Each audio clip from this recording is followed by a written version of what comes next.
Araky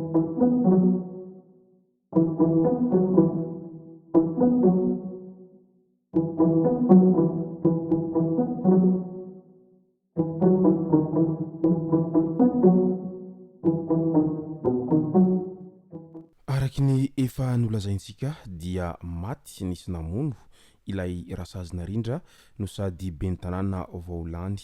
tany amin'iny faritry ny Ambato Finandrahana iny voatsela teo iny. Manoloana an'izay dia maro ny fantaniana mipetraka ary samy niezaka nitondra ny fanazavana ihany koa ireo olona izay ankaiky any rasazina rindra. Ka ny pitsopitsony mahakasika an'izay ny fakafakena amintsika ato anatin'ity video ity ka manasantsika rehetra anaraka an'ity video ity hatramin'ny farany. Azadino ny milaiky ny video antsika ary tsarovatra trany ny miabone amin'ny chaîne antsika mba ahafahanareo manaraka tsy tapaka ny video izay lefa nahita isan'andro. Tsy ampendrena moa isika fa avy hatrany tonga dia vavany ndao ary.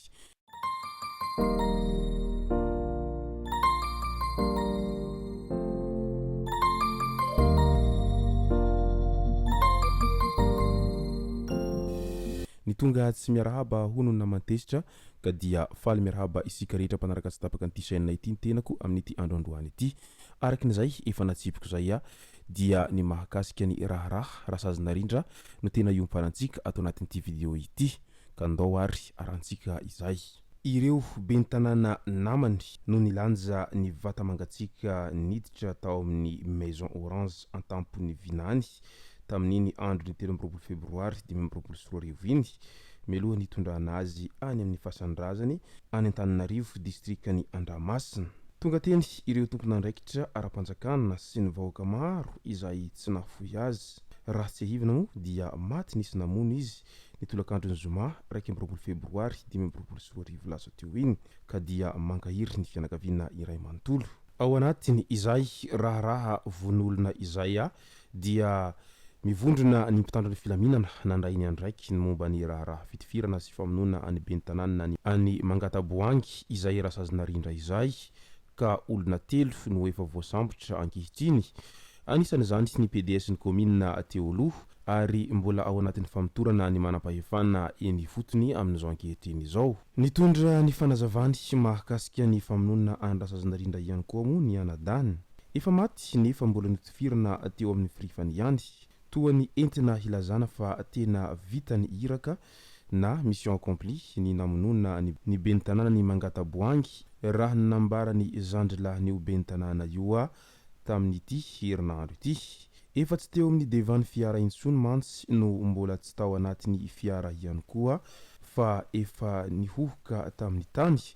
teo amin'ny fotaka no hita ny nofo mangatsika ny ben'ny tanàna io izay taorian'ny fanafihana nahazo azy tamin'iny Zoma 12 febroary 2024 lasa teo iny tao Ambavalozakely lalana mihazo any Mangataboangy distrikany Ambato Finandrahana iny. Niaraka tamin'io ben'ny tanàna io tao anatin'ny fiara io zandriny lahy io izay niaraka tamin'ny mpamily azy voatifitra teo amin'ny tongony ihany koa ary ny mpanampy ny mpamily rehefa samy nandositra nanavotraina nandao ny fiara izy ireo. Manoloana an'izay fahalasana ny rasazina rindra izay moa dia naneho ny heviny i General Richard Ravalomanana. Mety misy antony maromaro no nahatonga ny famonoana any ramatoa ben'ny tanàna izay tafiditra anatin'izany ny fitiavan-tanin'razana nananany amin'ny fanatsaharany ny gaboraraka atao amin'ny fitrandrahana ny harena ankibon-tany ao amin'ny commune izay hiadidiny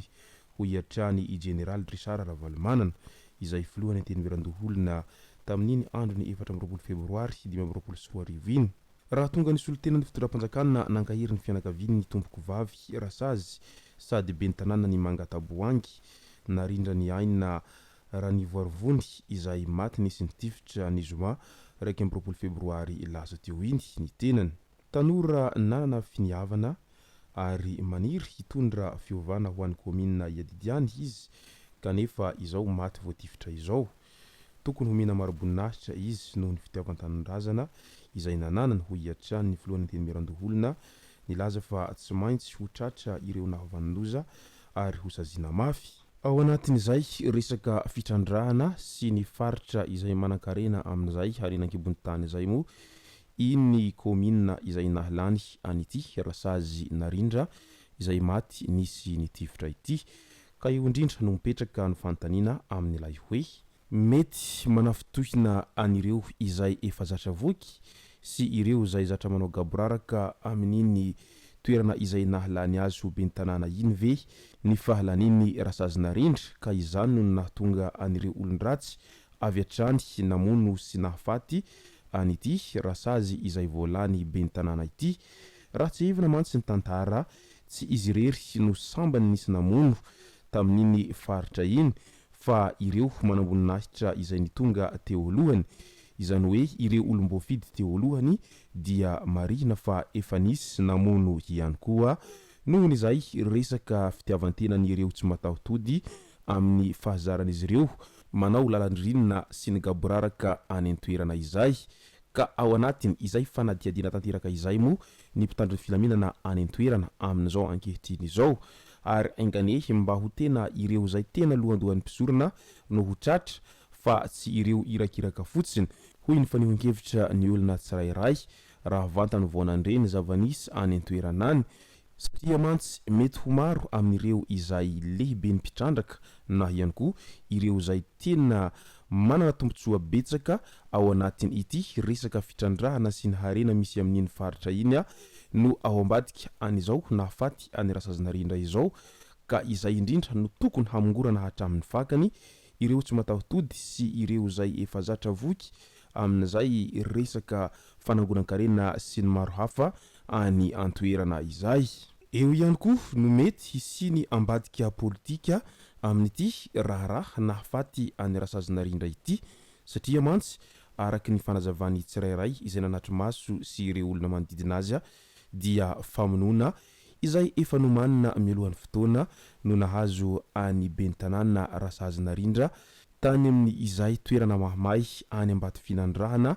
no sady toerana misy harenan-kibony tany sy ny fitrandrahana maro isan-karazany iny ka dia tena ao anatin'ny savorovory tanteraka ireo fianakaviana ankaiky sy ny ponina any amin'iny faritra iny amin'izao fotoana izao manoloana an'izay fanontaniana mipetraka etsiro ary mbola tsy ahitana valiny mahafapo ao anatiny izay famonona any rasazy no sady ben'ny tanàna lanim-bahoaka tany amin'izay komina Mangataboangy tomboko vavy rasazina rindra izay amin'izao ankehitriny izao ka dia mirary fiononana feno hatrany ho an'ny fianakaviany manamanjo ary ainganehy mba ho andrem-piadanana ny maty ary aza misosoka alahelo ihany koa etsy an-danina izay ainganehy mba ho tratra hatramin'ny farany